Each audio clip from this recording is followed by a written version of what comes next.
വളരെ ഹെൽത്തി ആയിട്ടുള്ള മധുരക്കിഴങ്ങിൻ്റെ ഒരു സിമ്പിൾ റെസിപ്പിയാണ്. നമ്മുടെ നോർത്ത് ഇന്ത്യയിലൊക്കെ വളരെ ഫേമസ് ആയിട്ടുള്ള ഒരു സ്ട്രീറ്റ് ഫുഡാണിത്.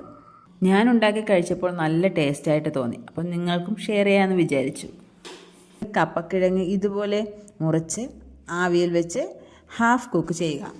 പിന്നെ ഇതിൻ്റെ തൊലികളെല്ലാം റിമൂവ് ചെയ്ത് കുറച്ചുകൂടി ചെറിയ ചതുര കഷ്ണങ്ങളാക്കി മാറ്റുക.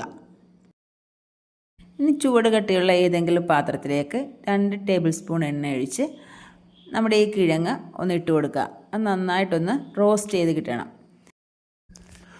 5-10 മിനിറ്റ് ഒന്ന് റോസ്റ്റ് ചെയ്തതിന് ശേഷം വേറൊരു പാത്രത്തിലേക്ക് മാറ്റാം.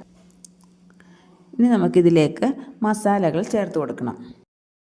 Chat masala 1/2 teaspoon, Kashmiri chilli powder 1/2 teaspoon, pepper powder 1/2 teaspoon, പിന്നെ സാൾട്ട് വാട്ടറാണ് ഞാനിവിടെ ഒഴിക്കുന്നത്. സാൾട്ടാണെങ്കിലും കുഴപ്പമില്ല.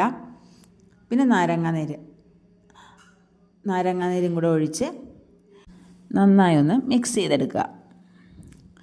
ഇപ്പം നമുക്ക് എരിവും മധുരവും ഉപ്പും പുളിയും എല്ലാം ചേർന്ന നല്ല ടേസ്റ്റി ആയിട്ടുള്ള ഒരു sweet potato street food ready. മധുരക്കിഴങ്ങ് ഇഷ്ടമല്ലാത്ത കുട്ടികൾ പോലും ഇത് കഴിക്കും തീർച്ചയായിട്ടും. നല്ല ടേസ്റ്റി ആയിട്ടുള്ള ഒരു റെസിപ്പിയാണ്. അപ്പോൾ ലൈക്ക് മറക്കരുത്. മാത്രമല്ല ഇതുപോലുള്ള സിമ്പിൾ റെസിപ്പികൾക്കായിട്ട് നിങ്ങൾ സബ്സ്ക്രൈബ് ചെയ്യുക.